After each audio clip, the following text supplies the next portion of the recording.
¿Cómo están aquí de vuelta para poder hacer la recopilación de Juan capítulo 4? Eh, Antes de empezar, quería agradecer a todos y cada uno de ustedes por estar ahí. Gracias por su necesidad espiritual. Recordemos que unos son los que cosechan y otros son los que siembran, ¿verdad? Entonces, sabemos lo importante que es escuchar la palabra de nuestro Padre, lo importante que es llenarnos de ella, ¿verdad? Para poder mejorar cada día, si eso es lo que deseamos en nuestras vidas. Bueno, amigos, y también si tienen la oportunidad de poder compartir esto con otras personas que ustedes creen que necesiten también aprender de la palabra, escuchar de la palabra, pues esto es para todos, ¿verdad? Bueno, ahora sí, antes de empezar a hacer la recopilación, si gustan acompañarme, vamos a orar. Gracias, Padre, por este día. Gracias por tu amor. Gracias por tus bendiciones. Perdónanos, Padre, por nuestros tropiezos, por nuestros errores. Y guíanos, por favor, con tu Espíritu Santo. Guía nuestra mente, nuestros corazones, nuestras acciones, Padre, para hacer de nosotros solo cosas positivas, para que de nuestra boca salgan solo cosas buenas, cosas que ayuden a cada ser humano y no por el contrario. Ayúdanos también con tu palabra, con tu entendimiento, Padre. Y te pedimos todo esto en el nombre de Cristo Jesús, tu Hijo amado. Amén. Muy bien, aquí empezamos cuando Jesús se dio cuenta que donde estaban ellos iban muchas más personas que donde estaba Juan el Bautista, ¿verdad? Entonces, claro, todos sabemos que los que bautizaban eran los discípulos, no era Jesús. Y acá está, aunque los que bautizaban eran los discípulos y no Jesús. Pero mucha gente iba más hacia donde estaba Jesús que hacia donde estaba Juan el Bautista. Entonces Jesús decidió salir de ahí, salir de Judea y regresar a la provincia de Galilea. En el viaje tuvo que pasar por Samaria y como era cerca del mediodía, se encontraba en el pueblo de Sicar. Se dirigió al pozo de Jacob. Como sabemos, Jacob fue el padre de José. José, el que sus hermanos lo vendieron, ¿se acuerdan? Y luego José se convirtió en un egipcio, en un funcionario egipcio que ayudó mucho en Egipto en la época de escasez de comida. Entonces se referían a este Jacob, el padre de José. Jacob tenía muchas tierras y una de esas tierras él hizo un pozo y este pozo se lo dio a su hijo José. Entonces en ese pozo Jesús se sentó a descansar un rato, cuando en eso apareció una mujer samaritana. Y Jesús le dijo, dame de beber. Entonces la mujer sorprendida le dijo, se quedó sorprendida, pero ¿por qué? Uno, porque los judíos no se llevaban bien con los de Samaria. Ellos no se hablaban, ¿verdad? Entonces la mujer sorprendida de que un judío le pidiera agua, eh, porque los judíos ni siquiera se dirigían a los samaritanos, le expresó a Jesús su sorpresa. Y Jesús le dijo, si supieras cuán maravilloso es el regalo que Dios tiene para ti, ¿y quién soy yo? Tú me pedirías agua viva.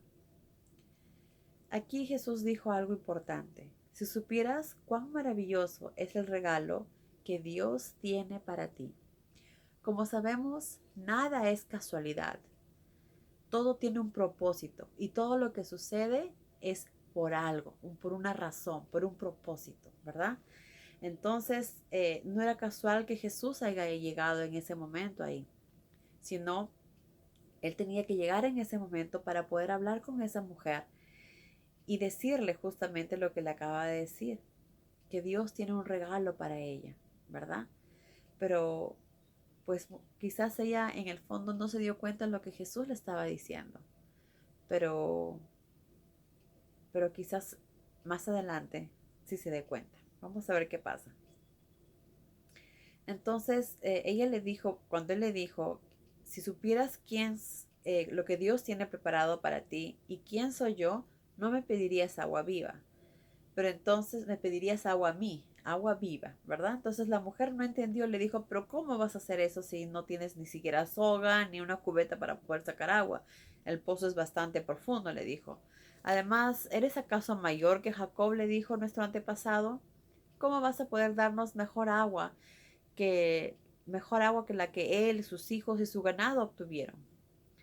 Y obviamente que sí, ¿verdad? Entonces Jesús le dijo, los que beben de esta agua, respondió Jesús, pronto vuelven a tener sed. Exacto, porque es agua física lo que tenemos aquí, ¿verdad? Pero el agua que yo ofrezco se convierte dentro del ser en una fuente perpetua de vida eterna. Exacto, porque Jesús nos da mucho más que eso, ¿verdad? Él nos da vida eterna, nos da la oportunidad de vivir para siempre y sentirnos satisfechos. Por eso, cuando muchas personas conocen la palabra, llegan a conocer a Dios, conocen a Jesús, se sienten tan completos que no necesitan absolutamente de nada más, porque saben que si lo tienen a Él, ellos lo tienen todo cubierto, ¿verdad? Por eso Jesús nos dice, si tú amas al Padre, ¿de qué te preocupas del mañana? Dios ama también a los pajaritos y a la naturaleza y siempre les da todo lo que necesitan. Entonces, Él no te va a amar aún más a ti. Claro que sí. Basta ponerlo a Él primero y Él se encargará de todo lo demás. ¿No es maravilloso cuánto amor nos demuestra siempre el Padre? ¿Verdad? Entonces, esto es lo que Jesús se refería, que Él es fuente perpetua de vida eterna, ¿verdad? Porque Él es la fuente de la vida, el que nos da la vida eterna. Porque solo a través de Él llegamos al Padre. Y solo si creemos en Él podemos llegar a tener vida eterna. Pero entonces la mujer exclamó, Señor, entonces dame de esa agua. Si es verdad que no volveré a tener sed jamás, no tendré que caminar hasta aquí todos los días. Obviamente ella todavía no se daba cuenta que él estaba hablando en sentido espiritual. Ella todavía estaba viendo las cosas como las vemos muchas veces nosotros, ¿no? Del agua viva que uno toma, del agua que está ahí. Pero no entendía cuando él dijo agua viva, ¿verdad? Entonces, luego le dice, ve y busca a tu esposo, le dijo Jesús. Obviamente Jesús sabía que no tenía esposo, ¿verdad? Pero lo estaba probando. Entonces ella fue sincera con él, ¿verdad? Y le dijo, no soy casada. Respondió la mujer. Tienes razón, dijo Jesús. Has tenido 5 maridos y ni siquiera estás casada con el hombre con quien ahora vives. Has dicho una gran verdad, le dijo Jesús. Entonces la mujer dijo, Señor, me parece que eres profeta. Ella pensó que era un profeta, ya que se había dado cuenta que ella realmente no había estado casada y que sí había vivido con 5 hombres antes. Entonces ella dijo, ¿cómo sabe él? Seguro es un profeta. Jamás se le pasó por la mente que era el Hijo del Dios Altísimo, el Mesías que todos estaban esperando, ¿verdad? Entonces le dijo, Jesús, me parece que eres profeta. A ver, dime, ¿por qué ustedes los judíos insisten en que Jerusalén es el único lugar de adoración, mientras que nosotros los samaritanos afirmamos que se debe adorar en el monte Gerizim, donde nuestros antepasados adoraron, ¿verdad? Y eso era también un punto de discusión que tenían, que debería haber solo un sitio de adoración, que debería ser en Jerusalén. Pero como ya escuchamos, los samaritanos adoraban en este otro sitio que se llama en el monte Gerizim, ¿no? Que era donde sus antepasados de ellos adoraron. Pero Jesús le respondió, se acerca el día en que ya no ha de preocuparse si hemos de adorar al Padre acá o en Jerusalén. Creo que esos días llegaron el día de hoy, ¿verdad? El día de hoy no tenemos que ir a Jerusalén, al templo, para poder adorar al Padre. Ni tampoco tenemos que ir a Samaria para poder adorar al Padre. Escuchemos qué nos dice Jesús. Lo que importa no es el lugar donde se adore, sino la forma espiritual y verdadera en que adoremos con la ayuda del Espíritu Santo. Porque Dios es espíritu y necesitamos que nos ayude a adorar como debemos. Creo que más claro, imposible, ¿verdad? Lo que importa no es el lugar, no es si estamos en Jerusalén, en Samaria, en Alemania, en Europa, en África, en Oceanía, en Asia, en América. No importa en qué lugar del mundo estemos, ¿verdad? No importa dónde. Pero ¿qué es algo que sí dice Jesús que es importante? La forma espiritual y verdadera en que adoremos. ¿Y cómo podemos hacer eso? ¿Cómo podemos lograr eso? Acá nos dice también la respuesta. Con la ayuda del Espíritu Santo. Con la ayuda del Espíritu Santo. El Espíritu Santo, que es la fuerza de Dios, la energía de Dios, es la única que nos va a ayudar a entender y hacer su voluntad. No la nuestra, no la que los demás dicen, lo que todos dicen que tenemos que hacer, sino, punto uno, nuestra relación con el Padre. Al nosotros leer la Biblia, comenzamos a entender las cosas con mucha más claridad. Recordemos que esta es la palabra de Dios. Entonces, cuando Dios nos la explica, entendemos con mucha más claridad. En tiempos antiguos, mucha gente no entendía, porque quizás todavía no era el momento que ellos tengan que entender. Cada ser humano tiene su propio momento de entender. A nosotros nos llegó el día de hoy, ahora, que nos da la oportunidad de leer su palabra y nos las da a entender con mucha claridad para que la hagamos nuestras, sus palabras, y hagamos su voluntad. Entonces, cuando nosotros comenzamos a leer la Biblia, a través de su palabra, Dios nos enseña cuál es la forma en que Él quiere que lo adoremos, ¿verdad? Él nos dice cómo Él quiere que lo adoremos. Primero nos pide humildad, ¿verdad? Él nos dice amar a Dios sobre todas las cosas, ¿verdad? Poner a Él primero, amarlo con todas nuestras fuerzas, con todo nuestro corazón, con toda nuestra alma. Entonces, amar a Dios sobre todas las cosas, eso es lo que nos pide, uno. Y dos es amar a nuestro prójimo como a nosotros mismos, ser buenos samaritanos, ser siervos de nuestro Padre, estar listos aquí en el mundo para servir, ¿verdad?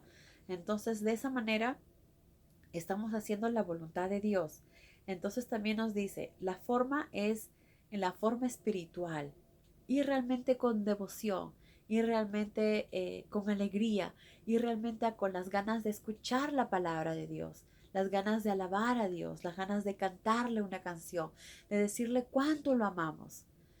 Muchas veces necesitamos ir a un templo, a una iglesia para poder hacerlo, ¿verdad? Pero también podremos hacerlo en nuestras casas. Podemos poner una canción y con nuestra familia alabarlo, cantarle. Eso hacía David. El rey David salía a las calles y cantaba y le alababa a Dios. En su casa también cantaba, alababa y oraba y agradecía por todo lo que él había hecho. Entonces, igual nosotros, Jesús nos dice que no importa dónde, lo importante es que lo hagamos con el corazón, que lo hagamos realmente con la verdadera gana de querer alabarlo, de querer escucharlo. Entonces, eso está en nuestros corazones, hacerlo con mucha humildad y pedir siempre en oración que el Espíritu Santo nos guíe, que el Espíritu Santo nos dé la claridad que necesitamos para poder hacer su voluntad, ¿verdad? ¿Qué es lo que deseamos hacer? ¿Queremos servir y agradar a los hombres de la tierra, a nuestros amigos, a nuestros vecinos? ¿O queremos agradar a Dios nuestro Padre Celestial? Entonces, es nosotros los que tenemos que tomar la decisión. ¿A quién queremos agradar? ¿A quién queremos servir? ¿Y qué queremos hacer? ¿Queremos salvar nuestra vida terrenal? ¿O queremos salvar nuestra alma para que con la ayuda de Jesús vivamos eternamente? Bueno, eso está en nosotros, ¿verdad? En decidir qué es lo que queremos hacer. Pero Jesús nos dice que para que lo adoremos, lo que importa no es el lugar donde se adore, sino la forma espiritual en que lo hagamos, la manera en que lo hagamos. Y quien nos va a guiar en eso es el Espíritu Santo. por eso que es siempre importante la oración, porque Dios es espíritu y necesitamos que nos ayude a adorar como debemos, no como queremos o no como el mundo dice, sino como nuestro Padre y como nuestro Espíritu Santo nos lo dice, nos guía, ¿verdad? Y eso es algo importante. ¿Y cómo vamos a darnos cuenta si hacemos lo correcto o no? Pues con la oración, con el Espíritu Santo. El Espíritu es el que nos va a guiar para saber qué es lo que debemos hacer y cómo debemos hacerlo. Después dice, ese es el tipo de adoración que el Padre quiere de nosotros. Íntegros, correctos, con toda nuestra alma, con toda nuestra fuerza, con todo nuestro ser, espiritualmente.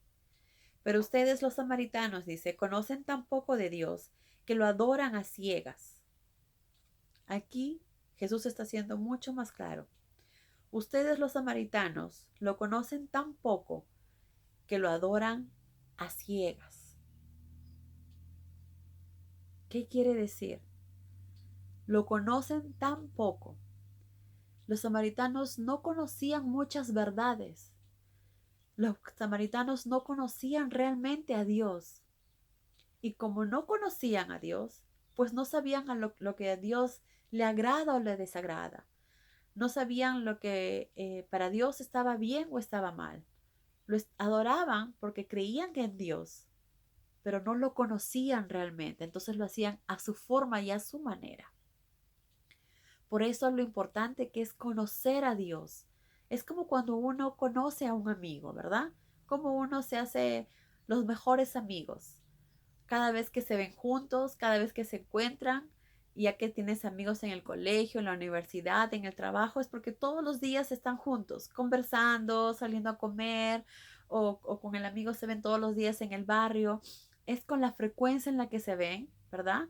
Comienzas a conversar más con tu amigo y comienzas a conocerlo como es, lo que le gusta, sus colores favoritos, la comida que le agrada o lo que no le desagrada, su forma de ser. Es con la frecuencia, ¿verdad? Todos los días que están juntos conversando, uno comienza a conocer a la persona. Igualmente es nuestra relación con el Padre.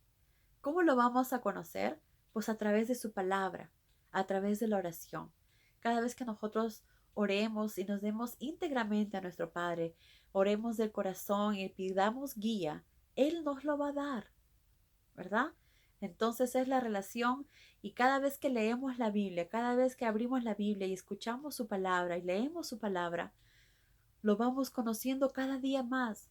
Nos damos cuenta cuánto nos ama y que todo lo que Él hace es solamente por amor, por protegernos, por cuidarnos de este mundo que es tan difícil, que sabemos que quien está reinando es Satanás. Él está listo para poder alejarnos de Dios, para quedarse con nuestras almas. Entonces Él sabe eso, por eso Jesús no nos deja solo. Jesús nos envía el Espíritu Santo, Jesús nos ayuda, nos guía a través de sus palabras también. Nos enseña con más claridad qué debemos hacer, cómo debemos comportarnos, para no alejarnos de Él, para permanecer siempre a su lado. Por eso lo importante que es siempre leer su palabra. Y segundo, la oración. Para cada decisión o acción que tomemos, oremos. Oremos, recordemos que si queremos hacer la voluntad de Dios, no podemos hacerlo solo, necesitamos de su guía, del Espíritu Santo para poder fortalecernos y hacer su voluntad, ¿verdad? Sabemos que eso es muy importante, entonces no lo dejemos de hacer. Jesús mismo cuando estuvo acá nos enseñó cuánto Él oraba todo el tiempo a su Padre para que lo guíe, pues aún nosotros con mucha más razón lo necesitamos, ¿verdad? Muy bien. Entonces, bueno, Jesús nos explica aquí muy claramente por qué ellos lo adoraban a ciegas, porque no lo conocían, ¿verdad? Mientras que los judíos sabemos lo que adoramos, porque ellos sí conocían realmente a Dios. Y ellos también, mucho antes, Dios hablaba con ellos, Dios se comunicaba con ellos, entonces sí lo conocían muy bien. Y dice, porque la salvación viene al mundo a través de los judíos, exacto. A través de Abraham, de Jacob, fue que los judíos fueron conociendo al Padre. Y a través de ellos es que, de los discípulos luego, es que se expandió el conocimiento y ahora todo el mundo conoce acerca de nuestro Padre Todopoderoso, acerca de nuestro Creador y acerca del maravilloso sacrificio que Jesús hizo por nosotros también. Entonces, todos los llegamos a conocer, ¿verdad? Y es a través de ellos que los conocemos. Entonces la mujer le dijo, por lo menos sé que el Mesías, el que llaman Cristo, vendrá, y cuando esto suceda, Él nos explicará todas las cosas. Y en eso sí estaba muy cierta ella, tenía toda la razón. Pero Jesús le dijo, yo soy el Mesías. Pero creo que ella no escuchó o no se dio cuenta, porque justo en ese momento llegaron los discípulos y se quedaron asombrados de que Jesús esté hablando con una mujer pero tampoco le preguntaron de qué estaban conversando, solamente se quedaron sorprendidos y entonces la mujer en ese momento dejó su cántaro y corrió hacia el pueblo diciendo, vengan para que conozcan a uno que me ha adivinado el pasado. ¿No será este el Cristo? Como vemos, parece que no escuchó cuando Jesús le dijo, yo soy el Mesías, porque ella dijo, no será el Cristo, estaba en duda y corrió a decir, vengan a alguien que me ha adivinado el pasado. Probablemente ella creía que era un profeta, pero no que era el Mesías. Entonces el pueblo fue junto con ellos a donde estaba Jesús. Mientras tanto, los discípulos le suplicaban a Jesús que comiera, pero Jesús dijo, estoy comiendo una comida que ustedes no conocen. Jesús estaba muy feliz de lo que estaba sucediendo en ese momento. ¿Quién se la traería? Decían los discípulos. ¿Quién le traería comida? Pero Jesús dijo, mi comida es hacer la voluntad de Dios que me envió y terminar su obra. Y debe ser una comida maravillosa, ¿verdad? Es una comida llena de espiritualidad, de placer y de alegría, de ver a alguien que estaba lejos de Dios, pero que Dios sabía su corazón que necesitaba regresar a Él. Y así fue, ¿verdad? Esa mujer fue transformada en ese momento. Y por eso Jesús se sentía feliz de lo que estaba sucediendo. Entonces Jesús dijo, ¿creen ustedes acaso que la siega comienza hasta dentro de 4 meses cuando finalice el verano? Miren a su alrededor, los campos están repletos de almas maduras y listas para que las cosechemos. Los que recojan tal cosecha recibirán grandes recompensas y estarán almacenando almas eternas en los graneros del cielo. ¿Y qué alegría produce esto a los que siembran y a los que recogen? Porque es cierto que unos son los que siembran y otros son los que recogen. Yo los he enviado a ustedes a recoger donde otros sembraron. Otros hicieron el trabajo y a ustedes les toca recoger los frutos. Y esto es tan real como Jesús lo dice y tan claro como Jesús lo dice. Algunos son los que ponen la semillita en tu corazón. Algunos son los que ponen la palabra en tu corazón. Y luego otro, que es Dios con la ayuda, a través de su Espíritu Santo, que lo ayuda a germinar, a crecer. Y cuando ya esté creciendo, otro vendrá y lo cosechará, ¿verdad? Y eso es lo que sucede. Por eso Jesús dice bien claramente que algunos son los que siembran y otros son los que cosechan, ¿verdad? Pero todos están felices porque son almas que van a Dios, son almas que van a hacer la voluntad de Dios, son almas que van a ser salvas, ¿verdad? Que van a estar en el cielo y que van a vivir para siempre. Por eso da tanta alegría y tanto júbilo. Por eso es que Jesús dijo que está comiendo algo mucho más agradable, ¿verdad? Que es hacer la voluntad de su Padre, que es que una ovejita está vuelta en el redil y feliz, ¿verdad? Qué alegría. Eh, entonces luego dijo, muchos de los samaritanos del pueblo, al oír a la mujer afirmar que Jesús le había adivinado el pasado, creyeron en él. Cuando llegaron a donde estaba, junto al pozo, le suplicaron que se quedara con él en el pueblo. Y Jesús accedió y se quedó 2 días, lo suficiente para que muchos de ellos creyeran en él después de oírlo. Aquí vemos que los samaritanos eran personas de muy buen corazón, ¿verdad? Corazones listos y preparados para oír la palabra de Dios. Ellos estaban anhelando ese momento y llegó el momento donde Jesús pudo cosechar, ¿verdad? Pudo cosechar. Y entonces las personas dijeron, Ahora creemos porque nosotros mismos lo hemos oído, le dijeron a la mujer, y no porque alguien nos lo haya dicho. Él es el Salvador del mundo. Qué alegría deben haber sentido ellos en sus corazones, saber que han estado conversando con el Salvador del mundo, con el Mesías, ¿verdad? Un gran júbilo probablemente habrían sentido en sus corazones, porque era algo que ellos esperaban con muchas ansias. No conocían quizás a Dios realmente, pero sí sabían que el Cristo iba a llegar. Y en ese momento Dios sabía sus corazones. Ellos pudieron entender la verdad con mucha claridad, ¿verdad? Al cabo de los 2 días se fue a Galilea, a, a pesar de que él mismo solía decir que al profeta nunca lo aceptan en su propia tierra. Pero los galileos esta vez lo recibieron con los brazos abiertos. Muchos habían estado en Jerusalén durante la Pascua y habían presenciado algunos de sus milagros. En el viaje llegó a Caná, donde él había realizado su primer milagro, ¿se acuerdan? En la boda de Caná. Entonces, un hombre de Capernaum, funcionario del gobierno, cuyo hijo estaba muy enfermo, se enteró de que Jesús había llegado a Judea y que iba rumbo a Galilea. Sin pérdida de tiempo, corrió a Caná y le suplicó a Jesús que lo acompañara a Capernaum a sanar a su hijo que estaba al borde de la muerte. Entonces Jesús le dijo que no se preocupara, que su hijo ya estaba sano y que regresara a su casa. Entonces esto fue lo que el hombre hizo. Él creyó en Jesús, no dudó ni un segundo y se fue a su casa. Pero en el camino uno de sus sirvientes le salió al encuentro con la noticia de que su hijo ya estaba bien. Entonces él preguntó, ¿cuándo empezó a sentirse mejor? Y le respondieron, ayer por la tarde, a eso de la 1, la fiebre desapareció de pronto. Entonces se dio cuenta que en aquella misma hora Jesús le había dicho que su hijo ya estaba sano. El funcionario y toda su familia creyeron que Jesús era el Mesías. Era el segundo milagro que realizaba Jesús en Galilea después de venir de Judea. El segundo milagro que Jesús realizaba. Y qué maravilloso, ¿verdad? Algo que debemos rescatar en esto, que debemos valorar, es que ese hombre le pidió a Jesús que lo ayudara. Jesús lo hizo, pero le dijo, ve a tu casa que tu hijo ya está sano.